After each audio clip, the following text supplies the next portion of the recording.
Hi, welcome to the Signal Path. In this episode, we're going to take a look at a really interesting Tektronix Tri-Mode active probe. Now, any manufacturer who makes a really good oscilloscope must also invest in making a wide range of probing solutions in order to enable the different ways end users want to connect their devices to the oscilloscope inputs. And active probes fall under one of those categories. And Tektronix has a rich set of different probing ecosystem. And here we're going to take a look at the Tri-Mode one. This is a TDP7710, and it allows you to switch between single-ended differential and common mode measurements directly electronically without doing any rewiring. Now, the tip of the probe is basically a clip, and it accepts many different types of probe tips to be directly connected to it. So you basically keep your probe body and you change the tip depending on how you want to make your measurement. And this allows you to do a lot of different things and connect to circuits in ways which would otherwise not be possible. So I have a whole bunch of them, and we're going to do experiments and talk about each of them individually. But these probe tips actually have active circuitry on them because you want to bring that as close to the circuit as possible. We're going to go and look at details of how this is built, even look at the integrated circuit that's at the tip of this probe and see how they accomplish what they do. So there's a lot to talk about. First, let's describe what this probe actually does and then do a whole bunch of experiments. So a tri-mode active probe like this one from Tektronix allows you to visualize your signal in several different ways without having to rewire anything physically. You can select between them electronically. In this case, imagine you have two inputs A and B going into this probe tip. Well, you can do a classical differential measurement where you simply subtract the two measurements from each other. And this is done inside of the probe body because the oscilloscope input is still a single-ended input. You're still occupying only one channel of the oscilloscope. And therefore, this has to be done using some active circuitry inside the probe itself. Or you can simply look at one signal with respect to ground. If you have wired the ground as well, then you're looking at a single-ended input. Or you can switch to the other side and look at signal B with respect to ground. In a similar way, you will be able to make that measurement also by switching to that mode. Or finally, you can look at the common mode measurement where the signals are added and divided by 2. So in this case, you'll see the average value between them. This is really helpful because you can see any imperfections, any skew between the two, or you can look at the DC voltage separately and look at how the common mode signal is changing. This is super useful because you don't have to rewire anything. Of course, if you take a normal probe and you keep rewiring it, you can make these kind of measurements, but have all of them accessible with just a switch of a button is very helpful. So let's start with something simple so we can appreciate the tri-mode behavior of these probes. I have it connected to channel 1 of the Tektronix 6 series oscilloscope. This is an 8-channel 10 GHz instrument. Now, if you haven't seen the teardown and review of this on my channel, I highly recommend it. Even after all these years that this platform has been introduced, there are some capabilities of the digital down conversion of this instrument just simply nobody else has. They're definitely unique in the industry. Now, at the tip of this probe, I have connected the 2.92mm SMA converter. I'll show you a close in just a second. And the reason I'm doing this is because that is actually directly connected to the Rohde & Schwarz SMW200A. This is a 2-channel instrument, channel A and B, both of them go up to 20 GHz, and it has the coherent option, so we can phase lock them. Therefore, channel A of this goes into the A input here, and channel B over here goes into the B input. So this allows us now to do a whole bunch of tri-mode operations between these two channels and see some really interesting effects. And here's a close-in view. All the calibration and coefficients of this probe adapter have already been automatically downloaded into the probe tip and into the oscilloscope firmware. So we are getting real-time correction of all of that. And the measurement plane is moved to the edge of these 2.92 connectors into a 50 ohm environment, making it really easy to connect. And you can just simply disconnect this anytime you want and go into another one. You can leave this behind if you have to. So let's take a look at this and see what we have. Now, we're clearly looking at a sinusoid. So we should be able to get some basic information about it by measuring its, for example, peak-to-peak value. We can also measure its frequency. There you go. Frequency, and they'll show up right here on the right side, 450-60 millivolt peak to peak and a 1 gigahertz tone, and it looks quite fine. So let's go into the channel setting and see what additional information we can extract. So first, I have limited the bandwidth here to 2 gigahertz. You never want your oscilloscope to have far more bandwidth than you need because it's just going to be noise. But what is important to note is that these probes and these probe accessories support all the way up to 10 gigahertz, and means that you're not limiting any of the front-end bandwidth and capabilities of the oscilloscope itself, which is fantastic. Now we can also go into the spectrum view on the unique features of these Tektronix oscilloscopes. We can turn that on and we get some additional information. So we see the spectrum view over here. This is done with the digital down conversion capability. At the same time, I have enabled the magnitude versus time as well. So this is doing what we expect. We see a sinusoid. We see a nice tone at 1 gigahertz. We also see that the magnitude versus time across this, at least this 20 nanosecond of time scale is constant. So there's nothing unusual going on over here. Let's go over inside and take a look at the probe now. Now, as soon as you click over here, we see the probe type, we see the probe serial number, we also see the probe tip and its serial number because it has a unique characteristic that's been embedded in it and it's already into the oscilloscope firmware. We're also looking at mode A, which is A minus ground. We can also look at B minus ground, the common mode, and the differential, all selectable from here or from the probe button in the front end. We also have VM tracking and offset tracking. We'll talk about this in a little bit later. This is a pretty useful feature, especially for wireline measurements. So if I look at A, we see a nice tone. If I go ahead and look at B, we also see a very nice tone. So both of these are basically 1 gigahertz signals, and we can look at them individually and one at a time, which becomes the single-ended input. But look what happens when I select the differential mode. Now something unusual is happening. Look at this. The signal is changing. So when I looked at it in A and in B, there was no issue. But when I look at the differential signal, we're getting this unusual characteristic where the signal slowly disappears and it comes back. It's still a 1 gigahertz tone. You can see the 1 gigahertz showing up right over here. And if I select the common mode, in common mode, we're seeing something similar. And that's not surprising because the common mode and the differential are just algebraically related. So of course, they're going to have a similar behavior. So both of these are happening. So what do you think is going on? I'll let you think about this for a second before I reveal it. Well, I'm sure you figured it out by now, and this is because there is a relative phase rotation between channel A and channel B, and the signal is constructively and destructively adding, and that's because we have a high common mode rejection ratio because of the probe's differential operation. It allows us to subtract signals in vector and get their differences, and that's the whole beauty of having a differential input.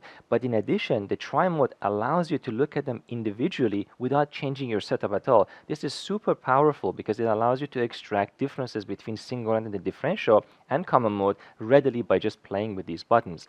So I'll show you how I've set this up, but basically the phase of the two signals are rotating, so whenever they're 180 degrees out of phase, they completely extinguish each other, and when they are in phase, they're going to double in amplitude. And I'm achieving this by having a tiny offset in frequency between the two channels. And here on the GUI of the SMW200A, we can see that effect. I have offset channel B by 0.1 Hertz with respect to channel A, and that's going to create that slow phase rotation between the two of them. But because we do have complete coherence between these channels, I can actually go over to one of the channels and adjust the phase manually and apply the out of phase on purpose, and we can see the common mode rejection of the probe by slowly adjusting the phase. Let's take a look. Now, adjusting the phase manually and taking advantage of the front-end differential measurements, we can align the signals 180 degrees out of phase if you want to, and we can do this until the signal basically disappears. So let's go ahead and try it. I'm going to go continue through the phase. I'm adjusting the phase. You can see the signal is getting smaller and smaller. We're going to go to a point where we can basically extinguish the signal right around here. I think I'm pretty much as small as I can get it. There we go. Look at that. Now, this is only 1 degree. You see how much of a difference 1 degree makes when you're subtracting signals and looking at them in dB? But yeah, by adjusting in 0.1 degrees, I can really make the signal pretty small. And there's going to be some mismatches from the instrument itself and of course from the front end of the probe, not allowing us to completely get rid of the spectrum. But we're looking at the signal at the minus 50 dBm at this point. It shows you what a long range of correction you have. So by taking advantage of differential mode and looking at the two signals, there's a lot you can do. Now if I go over here and actually change this to A, you can see that the A signal and the B signal are still pretty full amplitude, but differentially, they are basically canceling each other out. It's a pretty cool technique. So let's see another interesting effect. I have set the two channels of the synthesizers now to be 1 megahertz apart from each other. So the phase rotation is now significantly faster, and we should be able to observe both of those tones at the same time. If I look at channel A, we see the fundamental tone at 1 gigahertz coming in, and the other one sitting about 55 dB or so down. That's the other signal from the other channel, and that has to do with the limitations of the common mode rejection ratio and the balancing and the matching of the front end. Some of that signal remains, but it is significantly lower, just like we saw before. Now, if I go to channel B, we see that channel B is sitting at 1.001 gigahertz, 1 megahertz away, and now the fundamental on the other side is showing up further down. But if I look at the differential version, now they're going to beat with each other at the rate of 1 megahertz, and we can see both tones at the same time present over this 10 microsecond period. All of that makes sense. Now, triggering on this is going to be much harder because of the beating frequency, but of course this oscilloscope allows you to trigger yourself onto the magnitude versus time, and that immediately stabilizes that. And look at the magnitude versus time. This is representing the beating frequency and a huge dynamic range that you can get. How cool is that? I mean, there's really not much else on the market that can do all of these interesting combination of effects, and an oscilloscope always becomes more powerful with a good probing ecosystem. And let's not forget that we do have a really good IM3 here as well, because these IM3 tones are sitting around minus 66 dBm or so, with the fundamentals at around -3. So we do have a good linearity. And some of this nonlinearity may in fact have to do with the front end mixing with each other and other effects. It's hard to know whether this is from the scope front end input or is from the probe. But nonetheless, we do have a fairly good range here. Now for our next probe tip, I have it directly soldered onto an SSD, so we can look at the PCI Express lanes. So here's the probe that goes into the probe body, and you see these long coaxial cables and a flexible PCB that is underneath it. They all go all the way over here. At the very tip, I have soldered it onto two of the decoupling capacitors. So if you look on this side, this repeats every other lane for the TXs and the RXs, and underneath here, I have it actually soldered down. If you look at it on the profile and do a bit of focusing here, you can clearly see what I'm talking about. So as with all of these probes, you do need a bit of a steady hand again to be able to solder these. There you go. You can see I've touched it right on the capacitors, and the two traces go into here. So you want to keep that as short as possible, because after all, it is an additional lane that you're hanging off, but we should be able to make a good measurement. Let me show you how this looks in the setup. Now before I forget, I still have to solder the ground connections in case we want to make single-ended measurements also. I'll just scratch some ground over here and jump a wire to them. You can see there is one on this side and one on this side, and that way you can do a single-ended measurement here and a single-ended measurement there. And here's our setup. So the probe tip that's soldered is now connected to the probe head via the connector head, and the LED is on, meaning that everything is connected. Firmware downloaded. We do have also this SSD inside of a USB reader, and that USB reader is connected to one of the USB ports of the oscilloscope. I'm doing this so we can use the Windows operating system to read and write to this SSD and create some activity on the PCI Express lanes. And here's the probe, of course, connected to the oscilloscope again. Let's take a look. Okay, so everything connected, and I'm playing a video directly from the SSD, creating activity on the PCI Express. And if I go back to the scope, you can see that indeed we have a whole bunch of bits going through there. Now we can do a lot of analysis on this and figure out what kind of signal we have, and we're going to do some of that. If I go over here to the probe setup, I'm using the entire 10 GHz bandwidth because I want all those sharp rise and falling edges and make sure we're not missing anything. Under the probe setup, we see again the probe has been detected, and then we do have a differential measurement in this case. Now this differential measurement is subtracting the two inputs, and if I go look at one of the inputs, I did find a tiny bug in here because you can see this is still centered at 0, but if I go to B, it jumps all the way up there, and if I go to A back again, it stays up there. But this is actually the correct result. And that's because I soldered the probe tip on the side of the decoupling capacitor on the SerDes lines where there is a DC offset. And that DC offset is coming from the drivers on the side that's driving these lanes. So I'm just seeing that DC offset. That's one of the really nice things about having the differential measurement here, because this differential measurement simply subtracts them and they have the same DC value, so they're going to cancel out. Now if I look at the common mode value, I will see that DC offset. Right now it's outside here. So I can bring it a little bit lower, and look at that. This also tells us that the signal is fairly nice and differential. I don't have any mismatch between the two lanes. One side is not larger than the other side. It doesn't have a phase skew with respect to the other side, because we're seeing a relatively constant value here. And this is also super helpful. If, for example, one side of the differential lane was poorly mismatched, we would see that signal in the common mode because they wouldn't be matched. So this is a good sign. Our SerDes basically from the transceiver sides and the PCI Express are actually working. So that's good. Let's go back over here, set this back to differential, because that's really the more interesting measurement we want to do. Let's fill the screen a bit more and see what kind of analysis we can do. So first let's measure the data rate, because it has to fit one of these standard PCI Express data rates, and we can easily do that by going to measure, selecting the channel, going into the time measurement and enabling the data rate.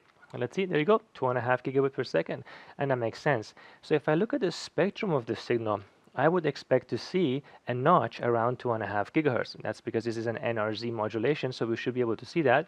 We can do that multiple ways. We can take a Fourier transform, or we can use the spectrum view. Now, if I turn on the spectrum view, you will notice that some of the sharper edges of this data line are gone, and that's because there is an inherent maximum memory bandwidth limitation when you enable the DC, and some of the samples have to be dropped. This is probably one of the only limitations this digital down conversion has in this architecture that I wish would be improved in the future. So right now we're looking at the standard frequency of 1 gigahertz and a span of 2 gigahertz. We're not going to see the notch there. We have to go to the standard frequency of 2 gigahertz. And in this situation, we should see, there you go, here's our notch.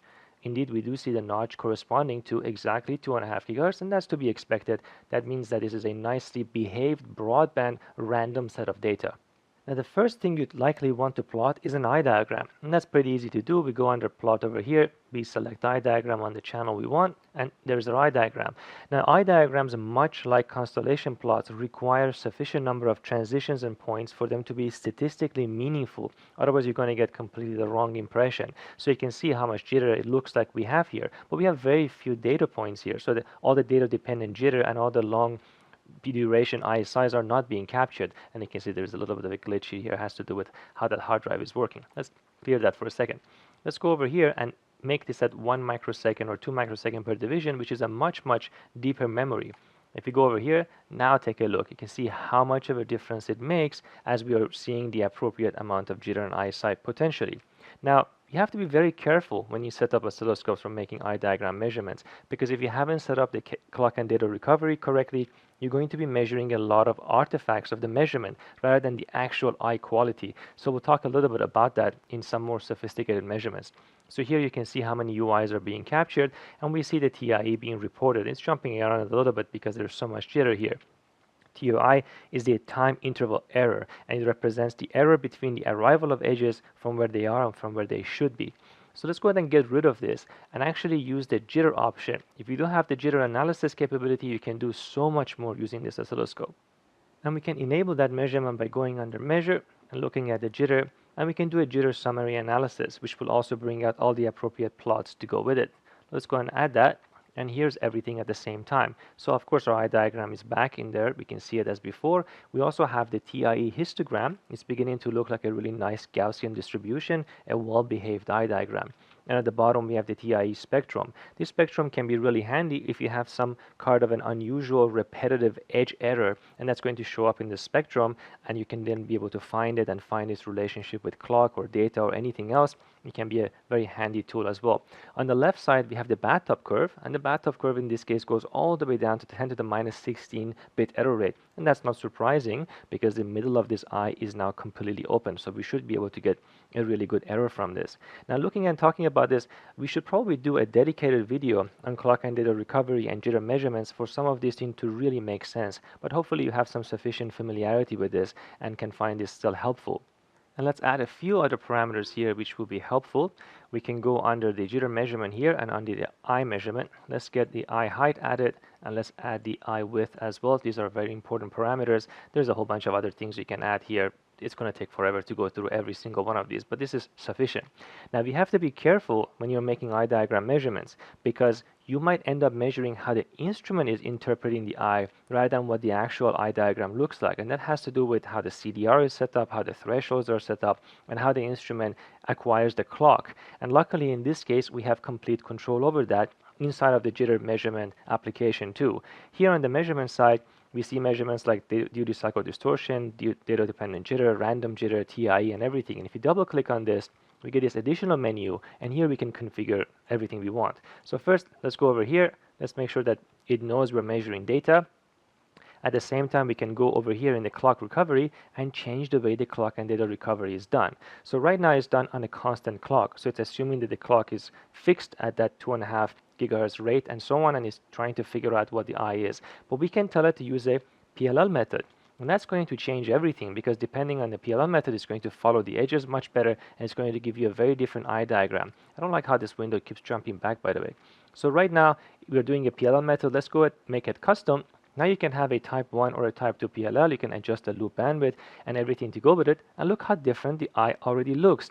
A significantly more open eye width, much better duty cycle distortion, much better data dependent jitter, and that's because we now have a PLL is doing a much better job at following the clock. Now you also have to be careful because it will depend on how the receiver is going to behave, so you have to be really aware of how these measurements are done to take advantage of this.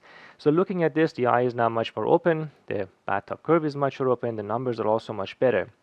You can also add additional interesting filtering into this. So for example, we know that in this case we have DC blocking capacitors on the differential SerDes lines, which means that there can be some low frequency edge wander because of this. Now we can go ahead and filter that and see the effect of this. So we can choose, let's say, a third order filter, set that filter bandwidth to 20 megahertz, and take a look at what happens to our TIE. Is now only 1.6 picosecond because those edge timing errors, the long wander, is now basically gone. We're filtering it out artificially. Now this doesn't mean that this is what the eye actually looks like, but it does tell you how much contribution of that wander is in the eye diagram. So again, very helpful to be able to play with these parameters. These are obviously more advanced topics and advanced measurement techniques, but they're all quite common actually in making clock and data recovery measurements. So here's what is at the tip of the browser, and what you have are two individual pogo pins with built-in passives that you can touch directly on the circuit. So these are pretty fine, of course, and you can see that they do have a little bit of a springy action to them like that. So when you land this on a trace, they will push into it and they got these really sharp tips, allowing you to make good contact.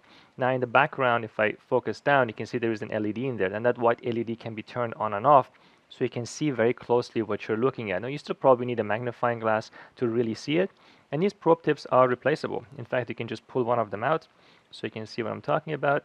They come out like this, and so then you can replace this as they age, and then you can preserve the life of your probe significantly longer. And they're pretty easy to install. You do need a little bit of a steady hand, but that is the way these really fine precision probes go. If I look at it from the side, you can see one of the traces going over here, and then it enters the probe itself, and this is where the light is coming from the probe and being able to turn it on and off. It's fairly steady.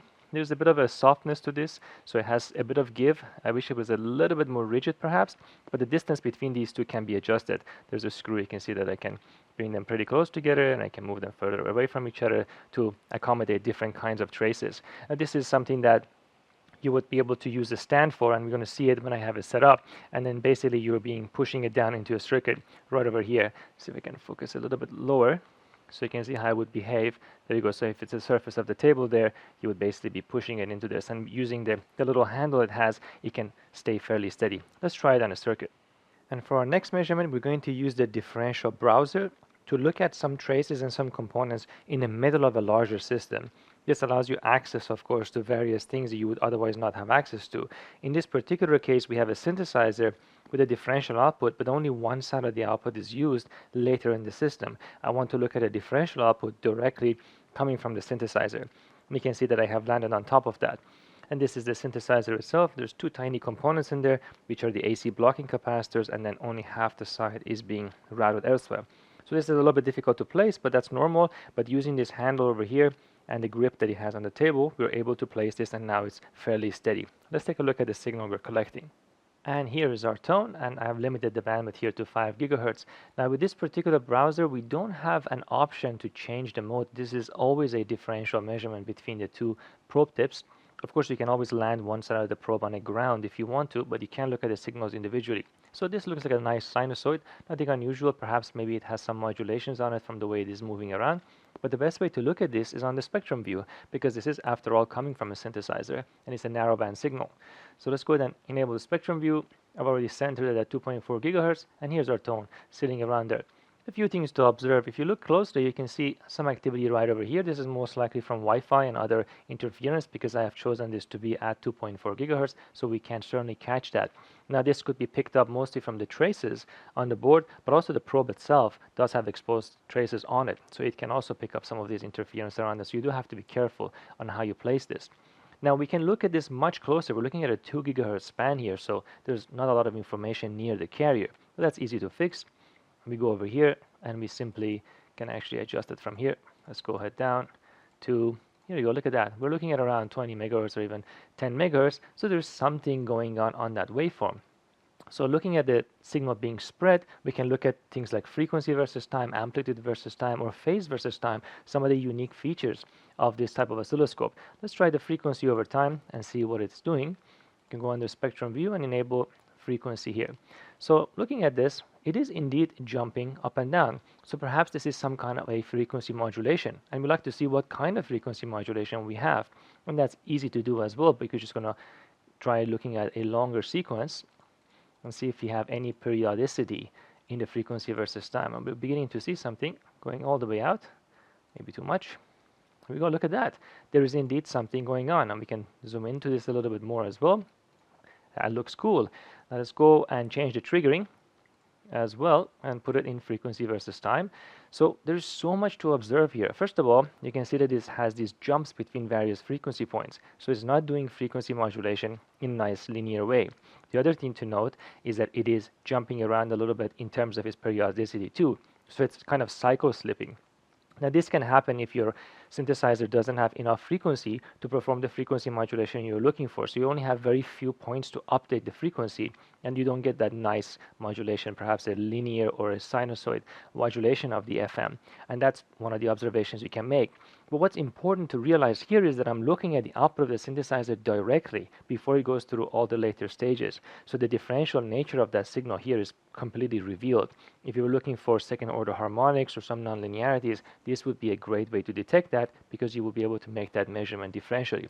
Now you can also move that probe browser somewhere else and look at other signals, but hopefully this gives you an idea how easy it is to set that up quickly and spy on a signal without doing any soldering at all. So let's take a look at one of these flexible soldering probe tips. These are essentially disposable components, because as you solder them and unsolder them, eventually they've aged too much and you'd want to get rid of them. So the engineering of this is pretty important, because you want to make them cheap enough to be disposable. At the same time, you have to maintain the probe bandwidth, and you also have to maintain the probe functionality, which is enabling all the tri-mode operation. Not to mention that you have to find a way to be able to extract the characteristic of each individual tip, and we'll talk about how that is done. So in this case, you can see the two inputs right over here. They enter these two resistors. Now that's because there's actually an inner layer connection you cannot see up here. We'll show you an x-ray of that so you can see what that looks like. Now there's a heatsink up here, because there's an active circuit directly underneath this heatsink, and we're going to remove that so we can not only analyze the IC and see what's going on inside of it, but we can also see how they manage those traces. So I'm going to remove that first. And with that IC gone, now we can really look at the engineering that's gone into this. So the two inputs come over here. They enter these two resistors. These happen to be 75 ohm. That's because this particular probe tip is intended for a specific interposer type, and it requires those resistors. And those resistors are also essentially going to determine partially the input impedance of the probe. Now that trace continues over here, and if you look carefully, this is the footprint of the IC. You can even see the remnants of the glue that was holding down the actual heatsink on top of it. Now this is a direct die on flexible material PCB, and the reason they can do this is because while the lithography is fine, it's not super fine. The frequencies are not that high, it's under of 10 gigahertz, so therefore you can easily make the pads large enough to be able to assemble this. This brings the cost even further down, because you don't have a package anymore. Your interposer is also your package. And looking carefully, you can see a ground signal ground for one of the inputs, and then a few other grounds in the middle, and then ground signal ground for the other input. And on the other side, we also have ground signal ground repeated again. And in the middle of where the IC would be, there's a whole bunch of ground connection. This also tells us a lot. It's because this probe tip needs to maintain both of the signals completely independently of each other. You cannot put an amplifier in the front end that has any common mode rejection. You basically have to have two single-ended independent amplifiers that don't interact. And that's because any interactions between these two lines means that the common mode signal is basically lost, and the selection between A, positive or negative, and versus ground or versus each other, common mode and all that, is done in the probe body, is not done in the probe tip. So the job of the probe tip is to provide a good input impedance, provide some gain so that you can have a nice signal to noise ratio, and then launch that into the probe all the way to the body of the probe that's connected to the oscilloscope. And this amplifier over here allows you to have this high impedance without going into directly a 50 ohm cable. And this is generally how all active probes basically work. But the engineering of this one is pretty neat, because they have brought this IC so close to your device under test and have some clever memory in here to characterize it. So we can look at the chip also. So my guess is that when we look at this IC, we will see two independent amplifiers just simply by the layout of this before we can look at that. Now this has some underfill. I have to dissolve it in acid to be able to get the chip out, so we'll see how much of that survives. It's also important to note that this amplifier doesn't necessarily have to have a lot of gain, because one of its jobs is impedance transformation. It allows you to drive this nice long 50 ohm line, so one side is a 50 ohm match and the other side can be high impedance, or it can have a very high input impedance, and in combination with the appropriate external resistors, you can have a nice, well-behaved high impedance input. And that depends on how the front end is engineered, and there can be a variety and different versions of that. So even with a few dB of gain, this amplifier is still pretty necessary in order to isolate everything from each other. And that's why this has to be so close, because this port over here doesn't necessarily have a well-defined impedance, although in this case we do have these 75 ohm resistors. Now moving further down over here, let's see what else is on here. So that we need some other clever things in there. There's some barcode so you can read it. And then we see a chip over here that is worth paying attention to. And this chip is simply I2C EEPROM 512 kilobyte. And the reason that is there is because every individual probe tip's S parameter is measured and stored directly on one of these EEPROMs. So when you plug this into your oscilloscope, the probe tip and the oscilloscope firmware downloads that information and automatically de-embeds all of that from your measurement. So it's completely seamless. I really like this idea because you don't have to worry about any of that. When you change probe tips or when you remove one and you connect to a different one, everything becomes calibrated to the probe tip gain, amplitude, and phase response, which is excellent. So you can see the two lines here correctly going into the probe, and on the other side we should have a whole bunch of other lines, because that's where all the power and connections and everything else goes. There it is. You can see the I2C lines and everything else has to go over there. So this is a pretty complex piece of engineering, but it's not just about making it complicated, it's also have to making it inexpensive, because it needs to be able to, again, be disposable, which is a tough problem. So now let's take a look at the IC. And before I forget, here's the X-ray of the front end, and you can see that the inputs are indeed connected to those resistors, and those resistors go directly to the footprint of this IC over here. So it's a fairly complex layout. There's a lot going on here, but the front end symmetry and the short distance is one of the nice properties of this solder-in flexible probe tip. And here's the IC. Check it out. It turned out reasonably good. The acid has done some damage to the surface, but now looking at this, it pretty much confirms what we were expecting. Down the middle, we do have all the grounds and VDDs connections. And look, we have an independent amplifier chain here at the top, going from left to right, input and output. And then we have an identical one mirrored at the bottom. So completely independent from each other. In fact, kept fairly far away with appropriate shielding in between so that they don't interact with each other. Because as I said, once you interact in this amplifier, it's over. There's no way to recover that anymore, at least not realistically. So here's our ground signal, ground input, ground signal, ground input, and this long line over here, ground signal, ground, and so on at the output. And most likely some of this is just because of the size of the die they had to deal with, and perhaps some other additional circuitry they had to have here. Now this is a very simple amplifier structure. It looks like it may even only be really one stage, maybe two stages. It does look like it may have some feedback at the output. We do have an output inductor, most likely to match broadband here all the way to 50 ohm.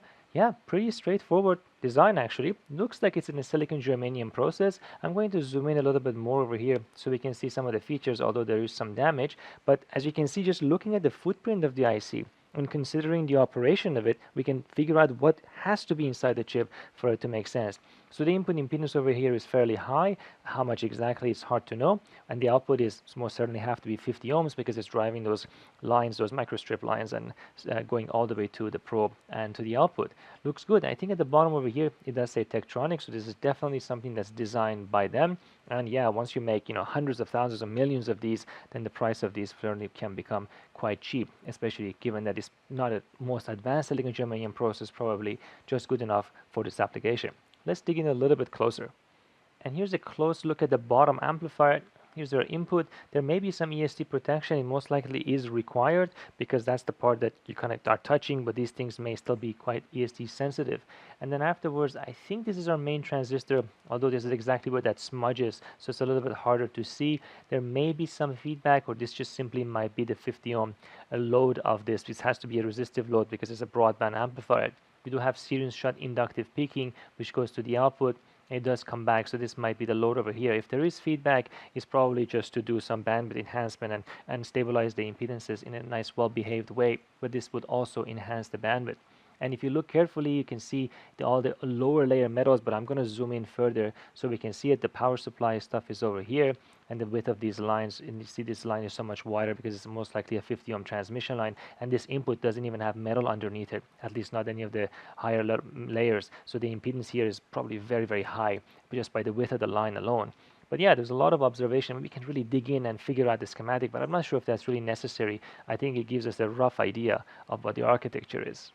And in DIC mode microscopy, so much more surface information is revealed because of the interfering of light with itself, and individual vias can be actually seen. That's because the surface of the metal is not perfectly planar, and we're talking about nanometers here, but we can see those differences and actually observe the vias in the lower layers and how many vias there are. This is just a really beautiful imaging technique, and we can go through the prism settings and different kinds of information is revealed. And yeah, it's a really incredible thing to observe it. And when you look at cellular structures, whether this has a whole other advantage, but even for material engineering and looking at this is pretty cool. And in dark mode imaging, we can see the scattering of light so much better. So all the areas that are damaged by the acid now really pop in this image, and every place where the metallization is basically gone, like over here and over here, where the acid has found its way underneath the silicon oxide layer and has damaged different metals, can really be observed now. And now using a 20x lens, which is over 200 times magnification, the depth of field of the lens is now very shallow. So individual metallization layers come into focus at different times. So here's the top metal layer, and I can focus further down, and we can see the lower metal layers. And all the way at the bottom, now the passives are a bit more visible, looking at it through all the silicon oxide. And these passives, most likely polysilicon, sitting right above the substrate. That's why they're so low. And I think the main transistor is here. Unfortunately, there's a smudge, so we can't really see that. It appears to be could be a MOSFET here, so this could actually be a SiGe BiCMOS process, or maybe some kind of other passive, but yeah, very neat. And here's the logo. Look at that, done in 2014. Incredible. So it's already 10 years ago that this chip was made. But hey, it works, and if it works, you can keep using it in many of your products. Good engineering.